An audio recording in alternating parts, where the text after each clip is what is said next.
जय हिंद दोस्तों, कैसे हैं आप सभी लोग। तो लास्ट क्लास में हमने क्वेश्चन नंबर 17 तक का कंप्लीट कर लिया था। आज हमारा है प्रैक्टिस सेट का क्लास नंबर तीसरा। तो चलिए आज का क्लास हम स्टार्ट करते हैं। आज हम क्वेश्चन नंबर 18 और इससे आगे वाले क्वेश्चन जो है वो देखने वाले हैं। क्वेश्चन नंबर 18 देखते हैं। निम्न कथनों पर विचार करें।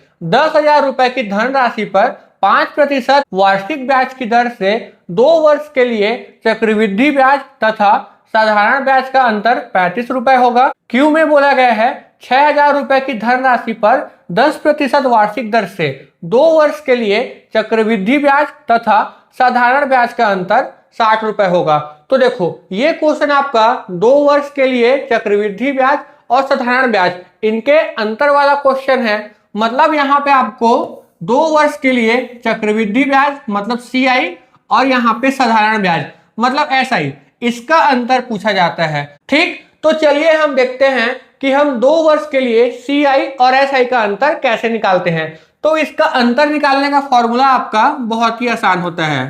ठीक, तो जब भी आपको 2 वर्ष के लिए CI और SI का अंतर निकालना हो तो इसका फॉर्मूला क्या होता है, अंतर बराबर, तो इसके बराबर हो जाता है आपका मूलधन मतलब P।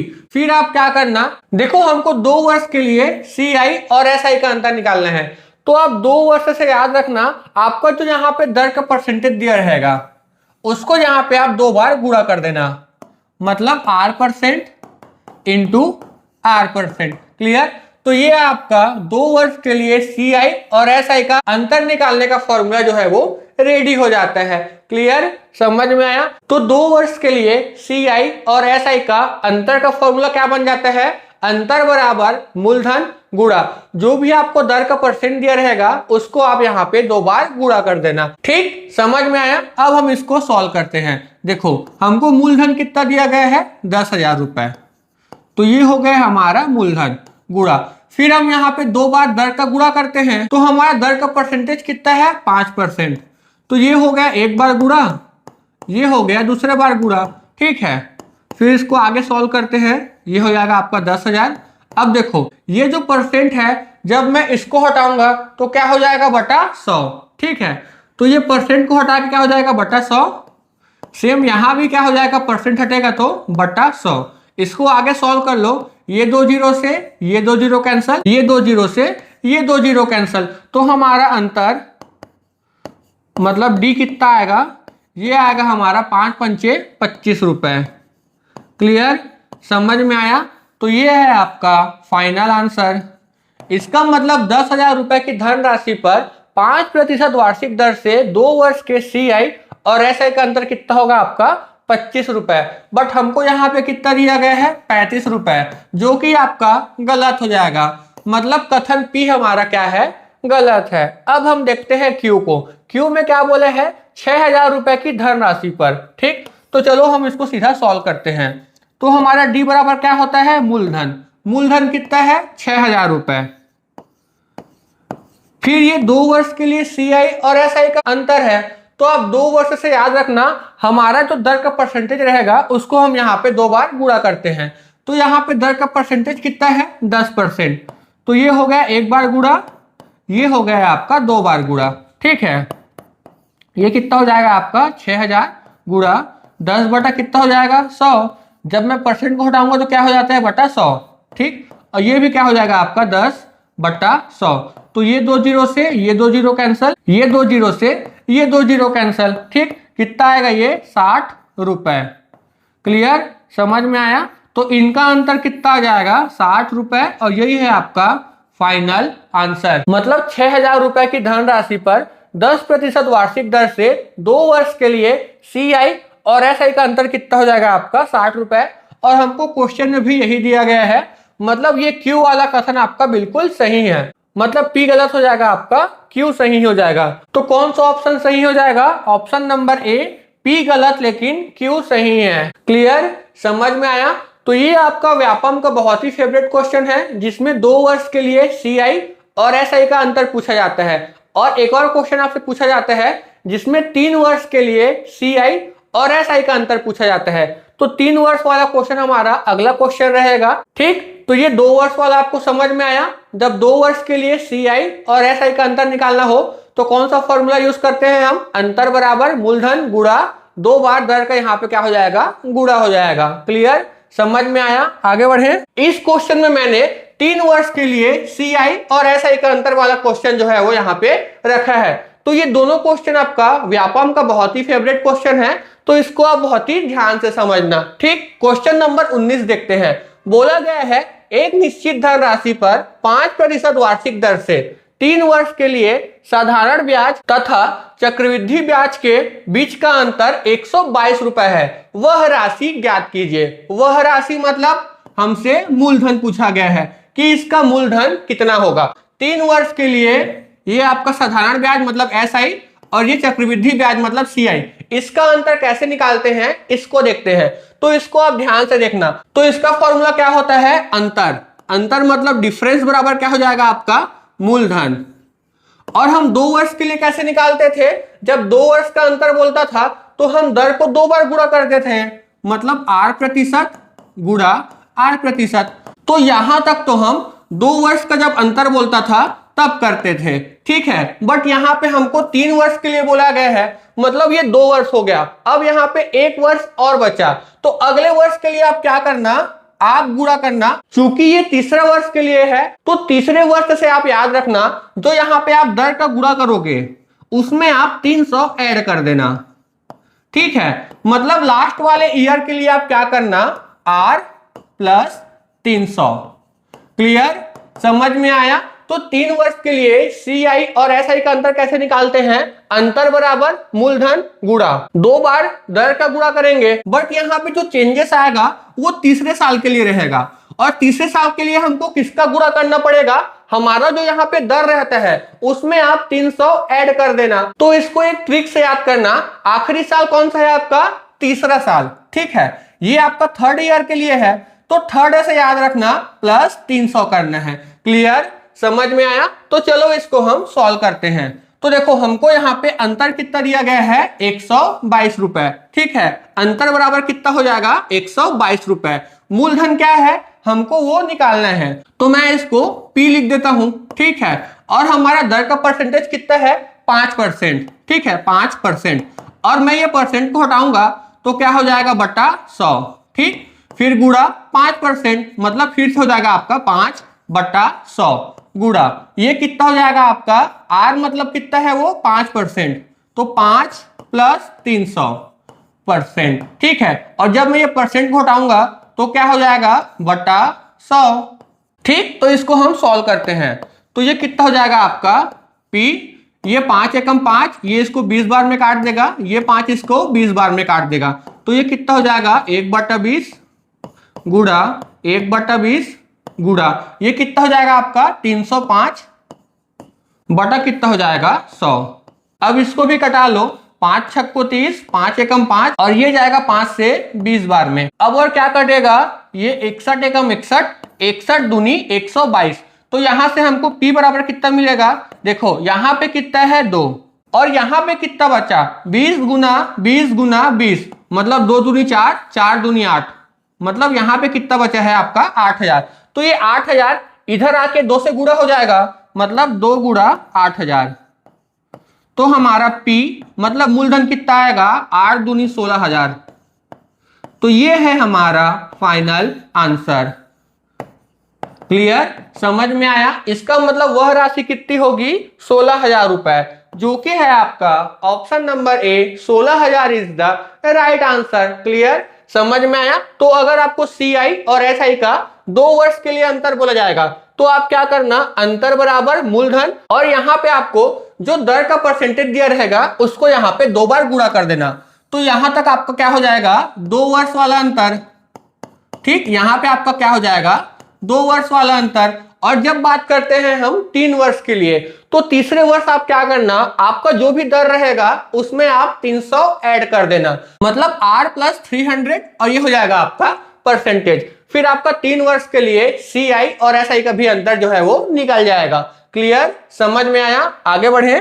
तो ये है आपके लिए होमवर्क। ये भी आपका बिल्कुल सेम क्वेश्चन है जैसा आपका क्वेश्चन नंबर 19 था, ठीक। यहां भी आपको दर का परसेंट दिया है, और यहाँ पे समय कितना दिया गया है? 3 वर्ष। तो 3 वर्ष के लिए चक्रवृद्धि ब्याज तथा साधारण ब्याज का अंतर 620 रुपए हो तो वह राशि कितनी होगी, आपको ये निकालना है। तो ये भी आपका बिल्कुल सेम क्वेश्चन है, तो आप इसको सॉल्व करो और इसका आंसर कितना आएगा कमेंट करके इसका आंसर जरूर देना। आगे चलते हैं, क्वेश्चन नंबर 20 देखते हैं। 4 वर्ष पूर्व ए एवं बी की औसत आयु 18 वर्ष थी। वर्तमान में ए, बी एवं सी की औसत आयु 24 वर्ष है। तो कथन में क्या दिया गया है, सी की 4 वर्ष बाद आयु 32 वर्ष होगी।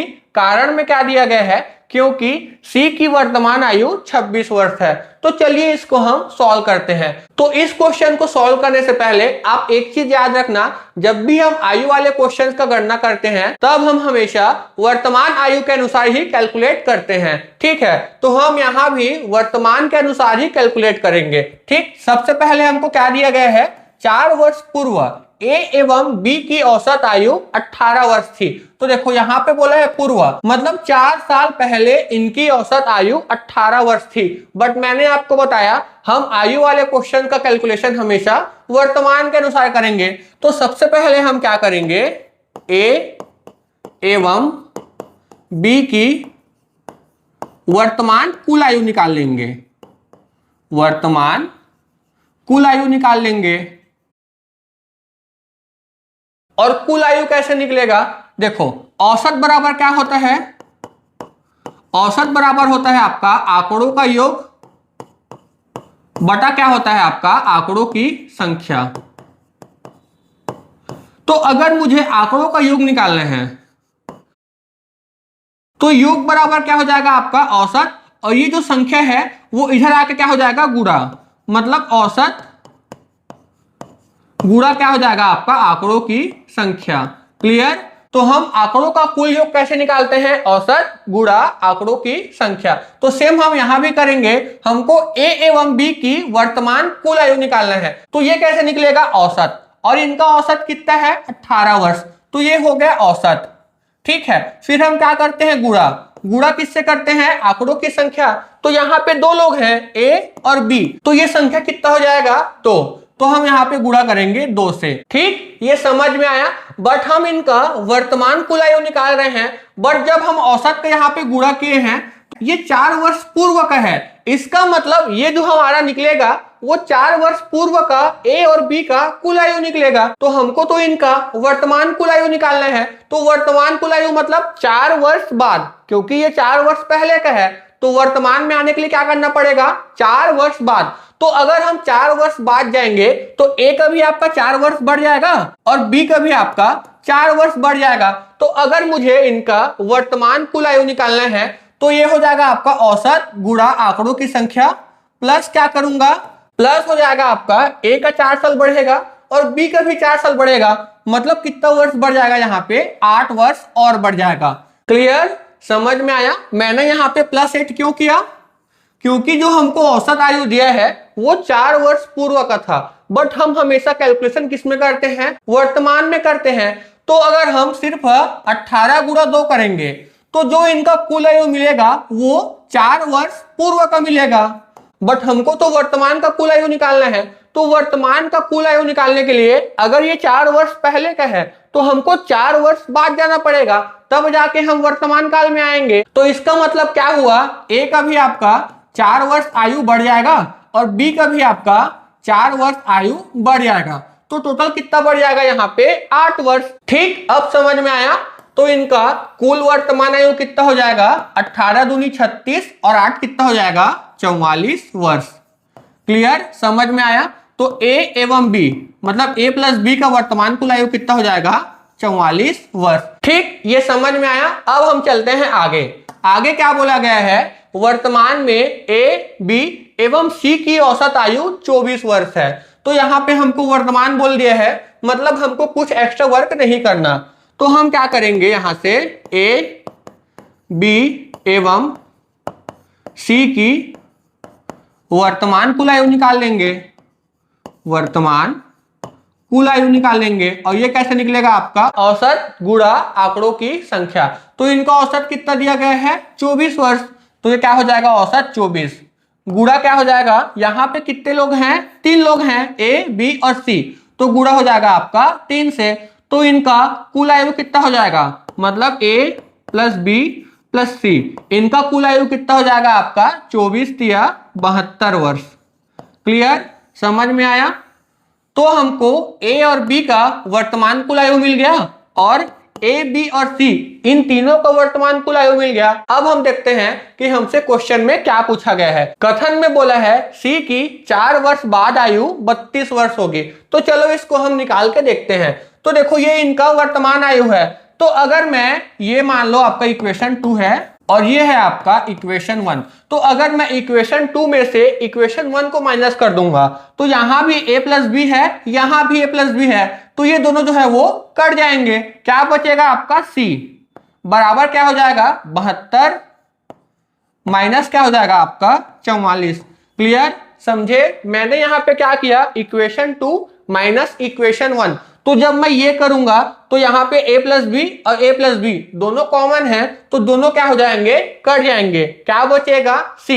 तो C का वर्तमान आयु कितना मिलेगा, C का वर्तमान आयु हमको कितना मिलेगा, ये हो जाएगा आपका 72 माइनस 44 मतलब 28 वर्ष। क्लियर, समझ में आया। हमको क्या निकालना था, C की 4 वर्ष बाद आयु।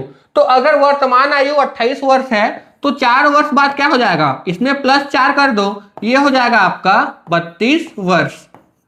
ठीक है, और यही हमको क्वेश्चन में दिया गया है कि C की 4 वर्ष बाद आयु 32 वर्ष होगी। ठीक, मतलब ये आपका बिल्कुल सही है।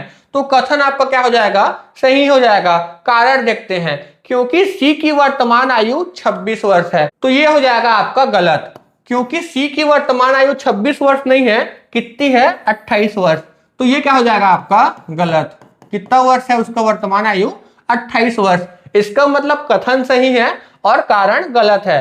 तो कौन सा ऑप्शन सही हो जाएगा, कथन सही है लेकिन कारण गलत है, मतलब option number C is the right answer. Clear, समझ में आया। आगे बढ़े, क्वेश्चन नंबर 21 देखते हैं। एक यात्री मोटरसाइकिल से 10 घंटे यात्रा करता है। आधी दूरी वह 21 किलोमीटर प्रति घंटा की गति से तथा शेष आधी दूरी 24 किलोमीटर प्रति घंटा की गति से चलता है।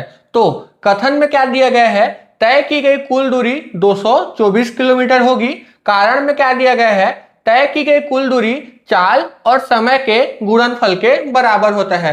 तो चलिए इस क्वेश्चन को हम सॉल्व करते हैं। तो देखो हमको क्वेश्चन में क्या दिया है, एक यात्री मोटरसाइकिल से 10 घंटे यात्रा करता है, मतलब हमको समय दिया गया है और क्या बोला है, आधी दूरी वह 21 की स्पीड से तय करता है तथा शेष आधी दूरी वह 24 की स्पीड से तय करता है। मतलब यहाँ पे हमको बोला गया है कि वो जितना दूरी तय करता है उसका आधा हिस्सा इतना की स्पीड से तय करता है और जो बचा हुआ आधा हिस्सा है उसको इतना की स्पीड से तय करता है। ठीक, तो चलिए इसको हम सॉल्व करते हैं।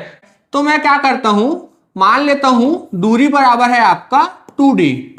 आप इसको d मान के भी सॉल्व कर सकते हो, बट यहाँ पे 2d मानने का भी एक रीजन है। और वो रीजन क्या है, देखो पहले बोला है आधी दूरी और उसके बाद शेष आधी दूरी, तो 2d का आधा करना आसान है। 2d का आधा कितना हो जाएगा d और उसका आधा फिर कितना हो जाएगा d, तो इसका आधा हिस्सा करना इजी है। इसीलिए मैं क्या मानता हूं, माना कुल दूरी बराबर कितना है आपका 2d है। ठीक, अगर आप इसको d मानते, अगर आप इसको d मानोगे तो जब बोलेगा पहला आधा हिस्सा तो आप क्या करोगे d/2, फिर आधा हिस्सा मतलब d/2, तो आप फालतू डिवाइड बाय 2 क्यों करोगे। आप ऐसा वैल्यू मानो जिसको 2 हिस्सों में तोड़ना आपका इजी हो। तो मैं क्या मानता हूं, माना कुल दूरी कितनी है आपकी 2d है। ठीक, समझ में आया। अब क्वेश्चन को सॉल्व करते हैं। देखो बोला है एक यात्री मोटरसाइकिल से 10 घंटे यात्रा करता है। ठीक, मतलब हमको यहाँ पे समय का वैल्यू दिया गया है। तो मुझे बताओ समय बराबर क्या होता है। समय का फॉर्मूला क्या होता है आपका, दूरी बटा क्या होता है चाल। और चूंकि ये 2 हिस्सों में तय किया है, मतलब कुल समय कितना हो जाएगा आपका, कुल समय हो जाएगा आपका, पहला हिस्सा तय करने में लगा समय, तो ये क्या हो जाएगा आपका दूरी बटा चाल। ये हो जाएगा आपका पहले हिस्से वाले का प्लस ये हो गया पहले हिस्से का, और दूसरे हिस्से में लगा समय कितना हो जाएगा, ये फिर हो जाएगा आपका दूरी बटा चाल।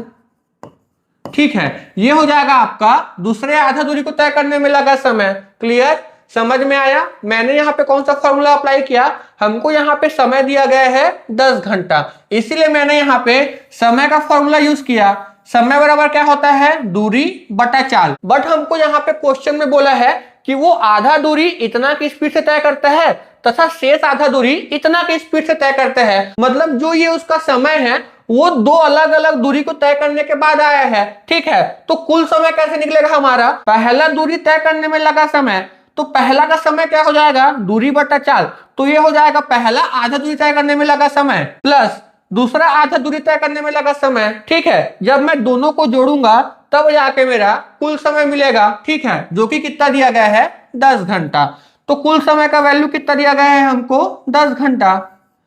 अब पहला आधा हिस्सा देखते हैं। ठीक है, तो दूरी क्या हो जाएगा, ये है आधी दूरी, कुल दूरी कितना था 2d, तो इसका आधा कितना हो जाएगा आपका d।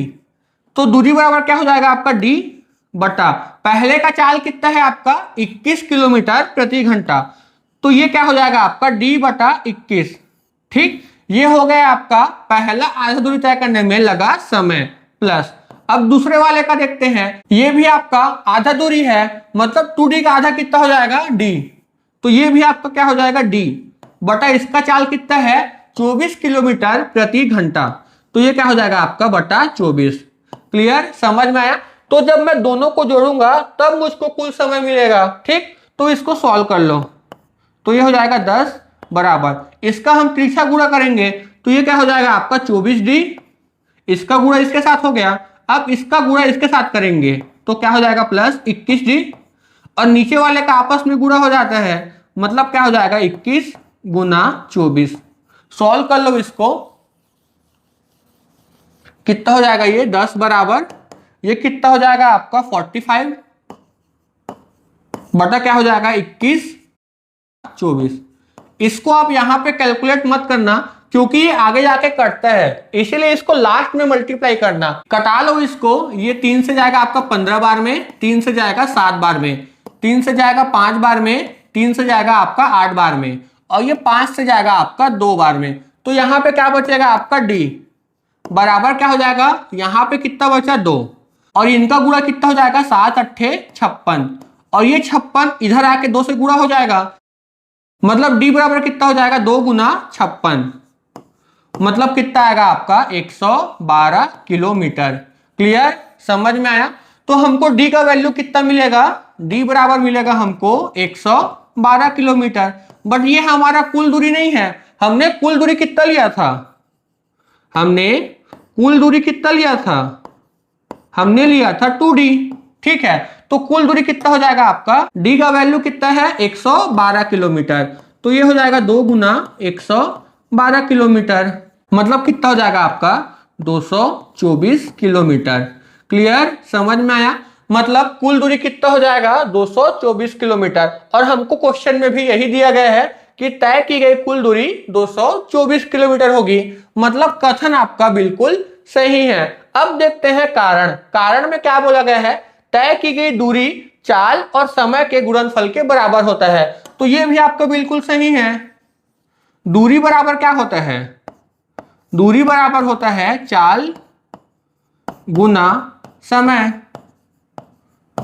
और हमको कारण में भी यही बोला गया है कि तय की गई कुल दूरी चाल और समय के गुणनफल के बराबर होता है, तो तय की गई कुल दूरी बराबर क्या होता है, चाल गुना समय, मतलब कारण भी आपका बिल्कुल सही है। तो सही आंसर क्या हो जाएगा, कथन और कारण दोनों सही है, और कारण कथन की सही व्याख्या करते हैं, मतलब option number A is the right answer. Clear, समझ में आया? शॉर्ट में एक बार और समझ लो कि हमने यहाँ पे क्या किया। देखो, हमको यहाँ पे टोटल समय दिया गया है 10 घंटा, और जो वो दूरी तय किया है उसका आधा हिस्सा 21 की स्पीड से तय किया है, और बचा हुआ आधा हिस्सा 24 की स्पीड से तय किया है। तो सबसे पहले हमने क्या किया, माना कुल दूरी बराबर कितना है, हमने इसको 2d माना। ठीक है, क्योंकि इसका आधा हिस्सा करना आसान है, इसका आधा कितना हो जाएगा d। फिर हमने यहाँ पे कौन सा फॉर्मूला यूज किया था, हमको यहाँ पे टोटल समय दिया है, तो हमने यहाँ पे समय वाला फॉर्मूला यूज किया, और समय बराबर क्या होता है आपका दूरी बटा चाल। बट यहाँ पे जो वो दूरी को तय किए है वो दो अलग अलग हिस्सों में तय किया है, तो कुल समय बराबर क्या हो जाएगा आपका पहला हिस्सा तय करने में लगा समय प्लस दूसरा हिस्सा तय करने में लगा समय। ठीक है, फिर उसको आप सॉल्व करना, आपका आंसर जो है वो आ जाएगा। क्लियर, समझ में आया? आगे बढ़े, क्वेश्चन नंबर 22 देखते हैं। बोला गया है एक परीक्षार्थी 30% अंक प्राप्त करके 5 अंकों से फेल हो जाता है, जबकि दूसरा अन्य परीक्षार्थी 40% अंक प्राप्त करके आवश्यक न्यूनतम अंकों से 10 अंक अधिक प्राप्त करता है।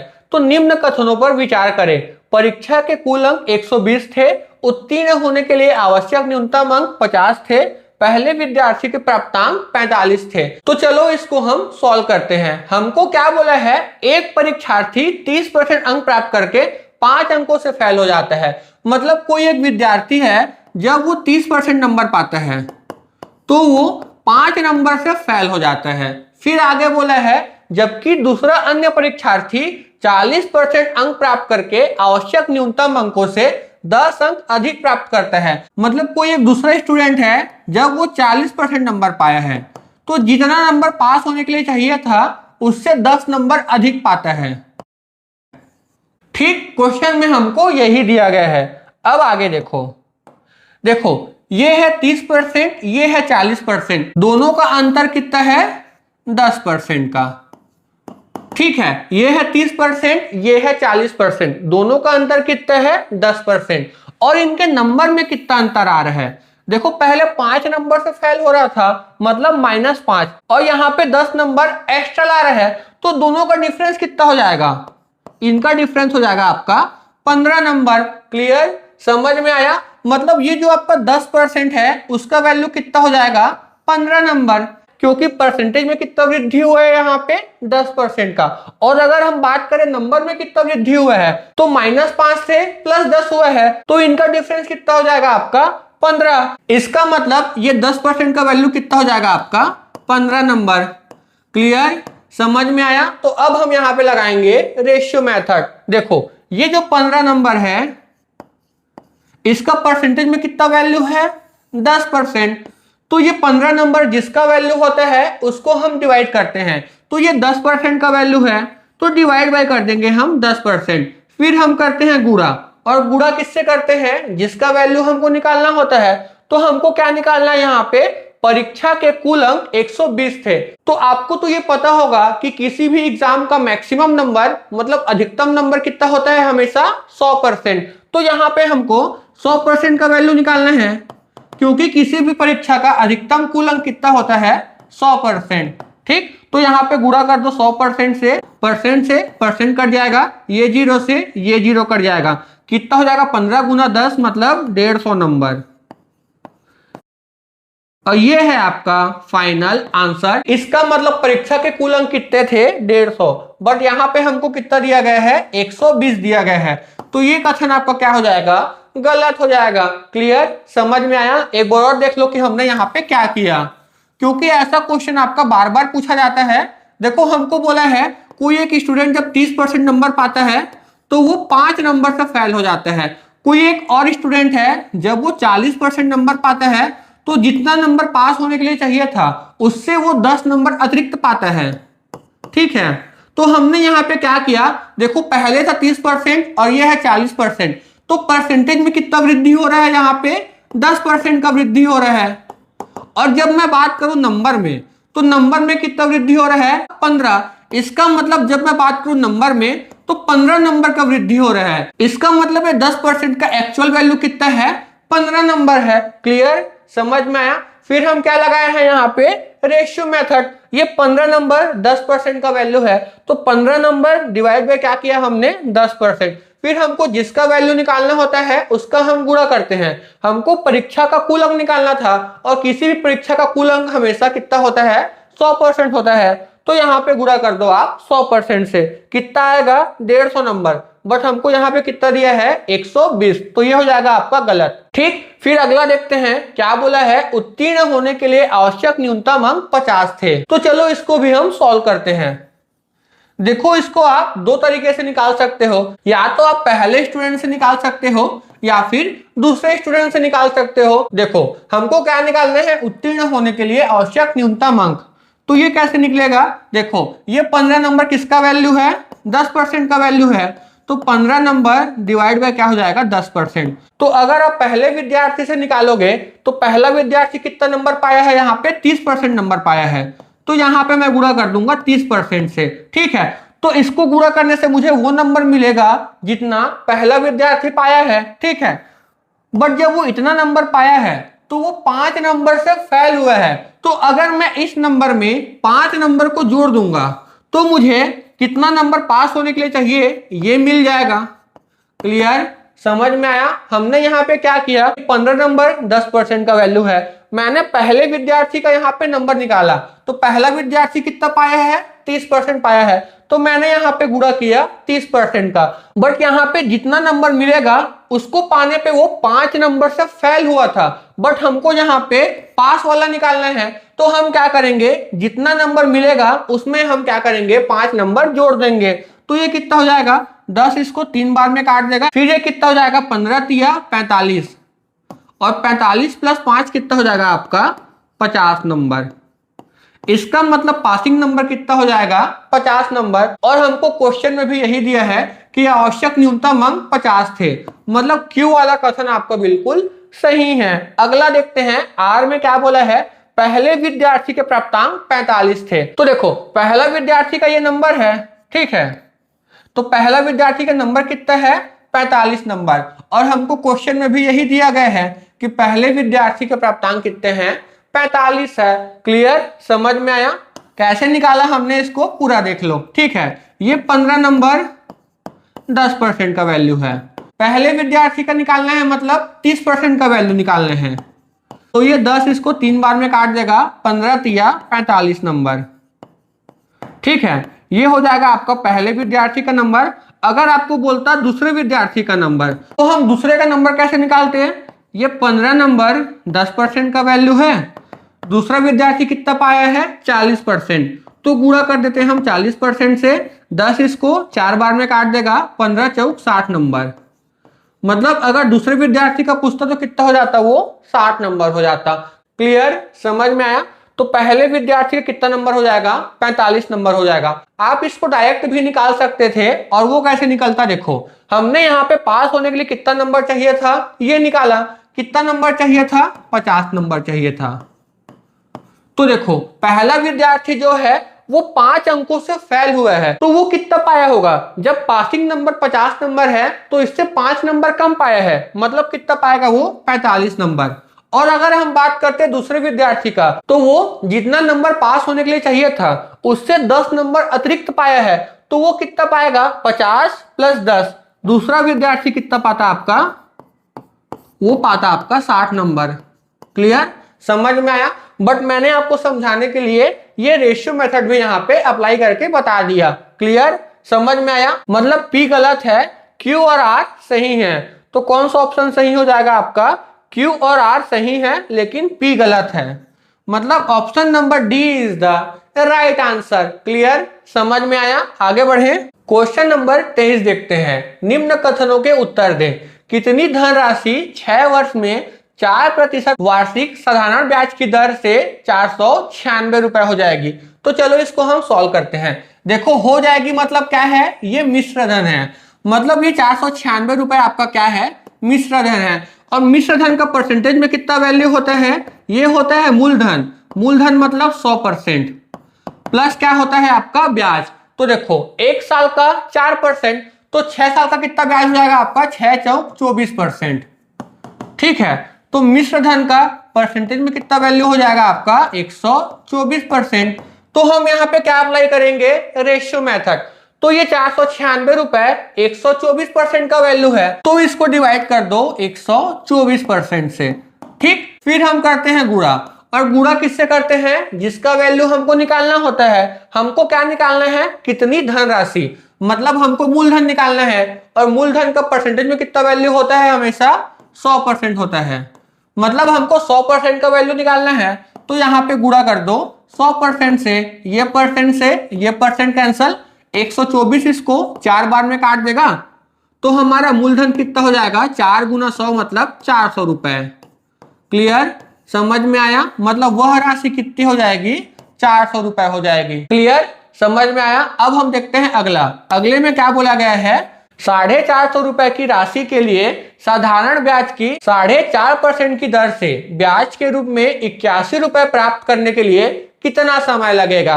देखो हमको यहाँ पे मूलधन दिया गया है, ब्याज का दर दिया गया है और हमको साधारण ब्याज दिया गया है। ठीक है, तो हम यहाँ पे साधारण ब्याज का फॉर्मूला लगाएंगे, मतलब ऐसा ही बराबर मूलधन गुणा दर गुणा समय बटा क्या हो जाएगा 100। हमको यहाँ पे SI मतलब ब्याज कितना दिया गया है 81 रुपए, हमको मूलधन कितना दिया गया है 450 रुपए, दर कितना दिया गया है 4.5%, हमको समय निकालना है बटा क्या हो जाएगा 100। तो देखो ये 0 से आपका पॉइंट हट जाएगा और ये हो जाएगा आपका 5 निया 45, 5 इसको 20 बार में काट देगा, 5 निया 45, 5 इसको 4 बार में काट देगा, 9 निया 81 और ये 9 से ये 9 कैंसल। तो यहाँ पे क्या बचेगा आपका T बराबर, नीचे क्या बचा आपका 4 और ये 4 इधर आ जाएगा, तो T बराबर कितना हो जाएगा आपका 4 वर्ष।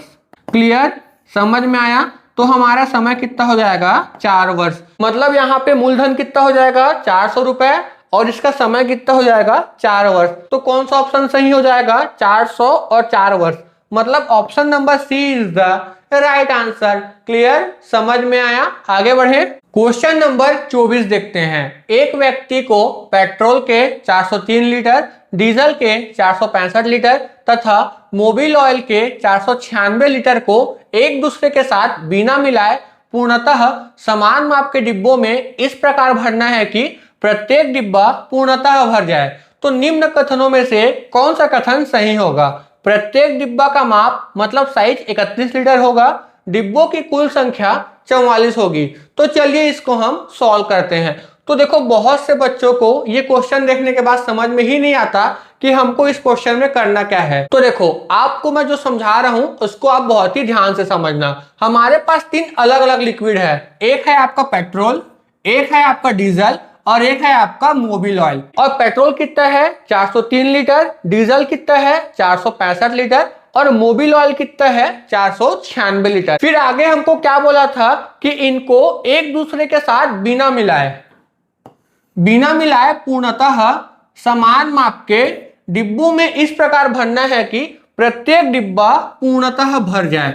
तो आप यहाँ पे 3 चीज नोटिस करना। पहले हमको यहाँ पे 3 लिक्विड दिया है, ठीक है, और हमको क्या बोला है कि इनको आपस में मिक्स नहीं करना है, मतलब इनको आपस में मिलाना नहीं है और जो आपका डिब्बों का साइज होगा वो समान माप वाला होना चाहिए। और हमको क्या बोला था कि सभी डिब्बा जो है वो पूरा फुल होना चाहिए। तो जब भी आपको क्वेश्चन में ये चीज दिख जाए कि उनको आपस में मिक्स नहीं करना और उनका जो साइज है वो बराबर होना चाहिए, इसका मतलब क्वेश्चन में आपको क्या निकालना है HCF निकालना है।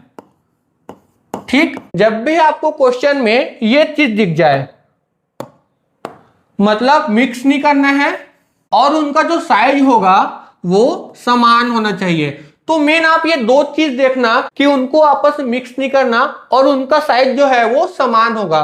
तो आप इसको देखते ही समझ जाना कि क्वेश्चन में हमको क्या निकालना है, महत्तम समापवर्तक मतलब HCF निकालना है। और वो क्यों निकालना है इसको मैं आपको समझाता हूं। देखो हमको क्या निकालना है, प्रत्येक डिब्बा का साइज, और क्वेश्चन में बोला है सभी डिब्बे क्या है समान माप के हैं। तो अगर सभी डिब्बों का साइज जो है वो समान है मतलब वो जो डिब्बा होगा वो इसको भी पूरा पूरा डिवाइड करेगा, इसको भी पूरा पूरा डिवाइड करेगा और इसको भी पूरा पूरा डिवाइड करेगा, क्योंकि इनको आपस में मिक्स नहीं करना और डिब्बों का साइज क्या है बराबर है। मतलब जो आपका डिब्बे का साइज होगा वो सभी को पूरा पूरा डिवाइड करेगा। और हम ये जानते हैं कि वह बड़ी सी बड़ी संख्या जो दिए हुए सभी संख्याओं को पूर्णतः विभाजित कर देता है वो क्या कहलाता है, आपका महत्तम समापवर्तक कहलाता है। इसका मतलब जो डिब्बे का साइज निकलेगा वो आपका क्या होगा, महत्तम समापवर्तक मतलब HCF होगा। मतलब अगर हमको डिब्बों का साइज निकालना है तो हमको क्या निकालना पड़ेगा, इनका HCF निकालना पड़ेगा। मतलब किसका किसका HCF निकालेंगे हम, 403 का, 465 का और 496 का। ठीक, तो चलिए इसका हम HCF निकालते हैं। तो यहां पे 3 संख्याएं हैं, तो हम 3 संख्याओं का HCF कैसे निकालते हैं, डिफरेंस मेथड से। तो डिफरेंस मेथड में हम क्या करते हैं, तो पहला और दूसरा संख्या का डिफरेंस मतलब इन दोनों का डिफरेंस कितना हो जाएगा 465 माइनस 403, मतलब कितना हो जाएगा 62। फिर दूसरा संख्या और तीसरा संख्या का डिफरेंस मतलब 496 माइनस 465, तो ये कितना हो जाएगा आपका 31। ठीक, अब हमारे पास जो तीन संख्या था वो आपका दो संख्या बन गया, तो इनका जो एचसीएफ होगा वही आपका इन तीनों संख्याओं का भी एचसीएफ होगा। क्लियर, समझ में आया? तो अगर आप दो दो संख्याओं को लेके एचसीएफ निकालोगे तो आपका बहुत टाइम लगता है। पहले आप इन दोनों का एचसीएफ निकालोगे, फिर जो आपका एचसीएफ आएगा उसका तीसरे संख्या के साथ एचसीएफ निकालोगे, तब जाके आपका फाइनल एचसीएफ आता है। तो उससे अच्छा आप क्या करना, डिफरेंस मेथड अप्लाई करना, मतलब पहला और दूसरा का डिफरेंस, दूसरा और तीसरा का डिफरेंस, इससे आपको दो संख्याएं मिलेंगी। ठीक है, उसके बाद आप इनका एचसीएफ निकालना। ठीक, तो अब हम 62 और 31 का एचसीएफ निकालते हैं। तो इनका एचसीएफ कैसे निकलेगा, हम बड़ी संख्या को छोटी संख्या से विभाजित करते हैं। ठीक है, तो ये 31 इसको दो बार में काट देगा। ठीक है, मतलब ये 31 इसको पूरा पूरा डिवाइड कर दिया, और अगर ये इसको पूरा पूरा डिवाइड कर दिया मतलब हमारा एचसीएफ क्या हो जाएगा 31। हमारा एचसीएफ कितना हो जाएगा 31, और इसका यूनिट कितना हो जाएगा, देखो इनका यूनिट क्या है आपका लीटर में है, तो आपका जो एचसीएफ आएगा उसका भी यूनिट किस में होगा, लीटर में होगा। और मैंने आपको बताया ये जो आपका एचसीएफ आएगा वही आपका डिब्बों का साइज होगा, तो प्रत्येक डिब्बे का साइज कितना हो जाएगा आपका 31 लीटर। तो यहां पे डिब्बे का साइज कितना हो जाएगा, ये हो जाएगा आपका 31 लीटर, और हमको क्वेश्चन में भी यही दिया गया है। मतलब ये कथन के आपका बिल्कुल सही है कि प्रत्येक डिब्बे का साइज आपका 31 लीटर होगा। क्लियर, समझ में आया? अब हम निकालते हैं डिब्बों की कुल संख्या। तो हम डिब्बों की कुल संख्या कैसे निकालेंगे, इसको आप ध्यान से समझो, इसको आप एक एग्जांपल से समझो। मान लो हमारे पास 20 लीटर दूध है, और इस 20 लीटर दूध को हमको डिब्बों में पैक करना है, और एक डिब्बे का आपका साइज है, एक डिब्बे का साइज है आपका 2 लीटर का।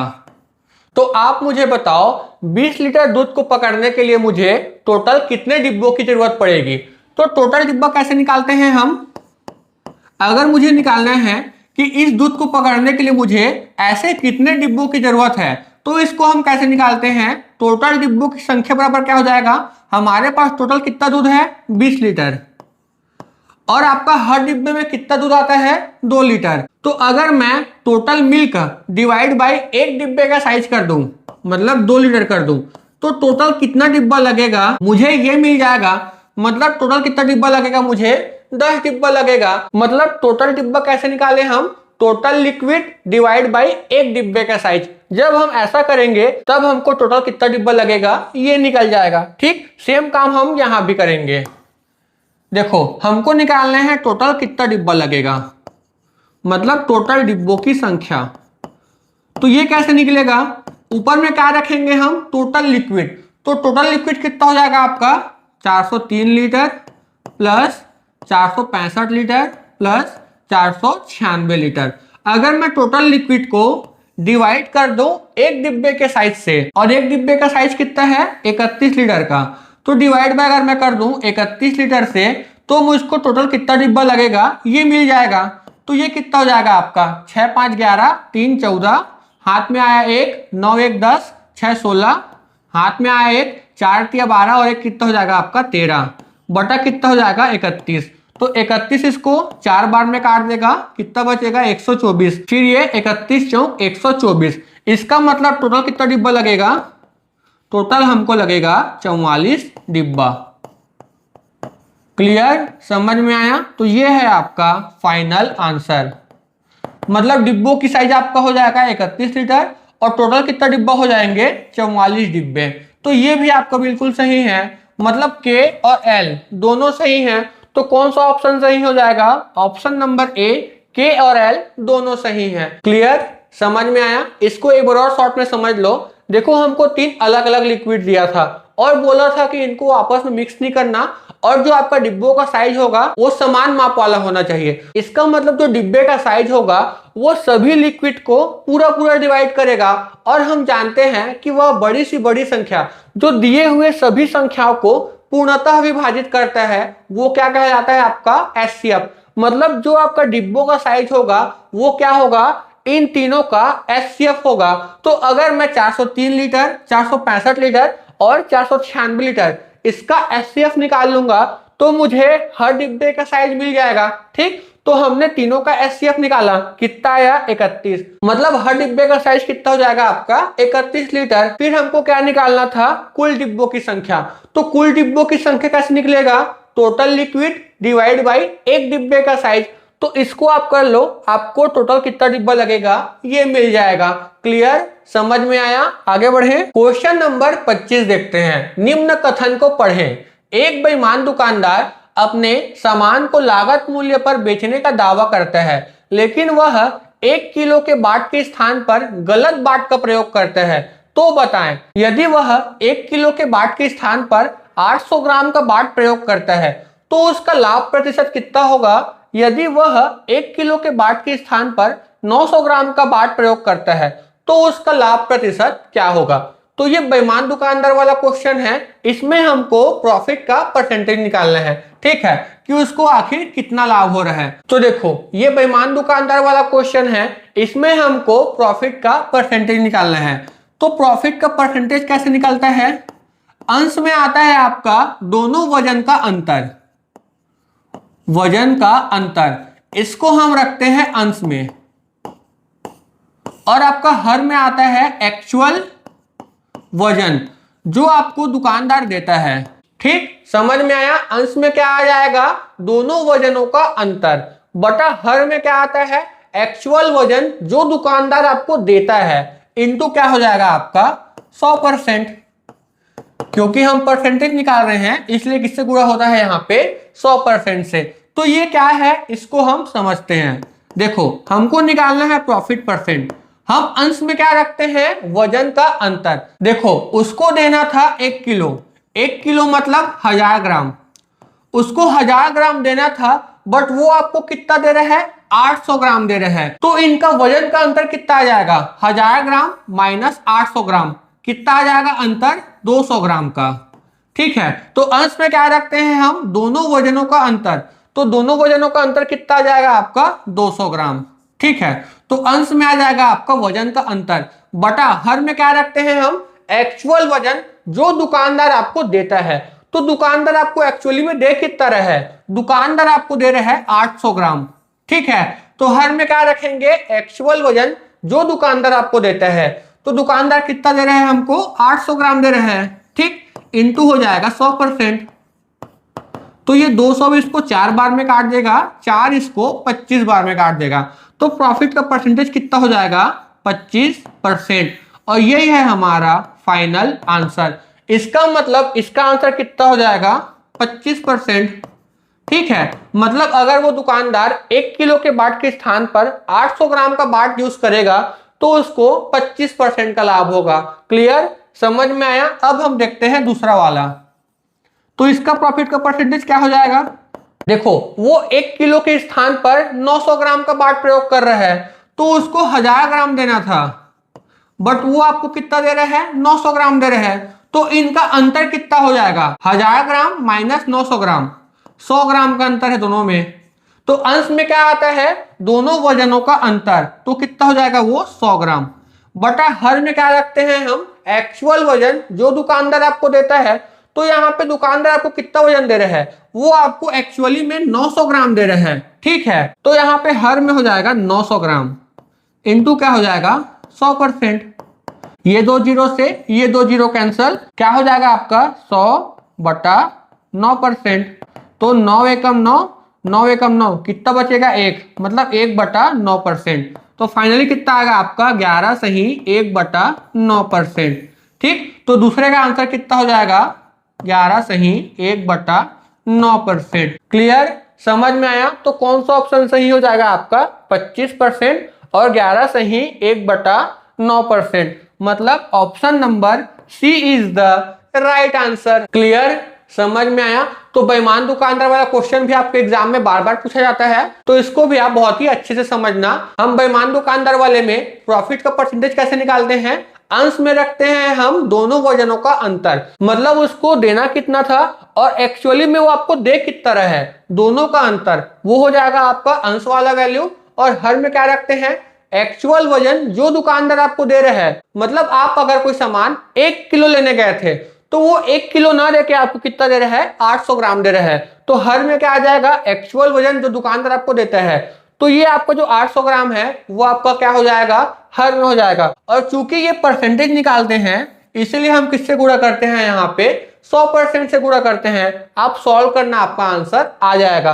क्लियर, समझ में आया। तो ये था आज का हमारा आखिरी क्वेश्चन। इससे आगे हम अगली क्लास में पढ़ने वाले हैं।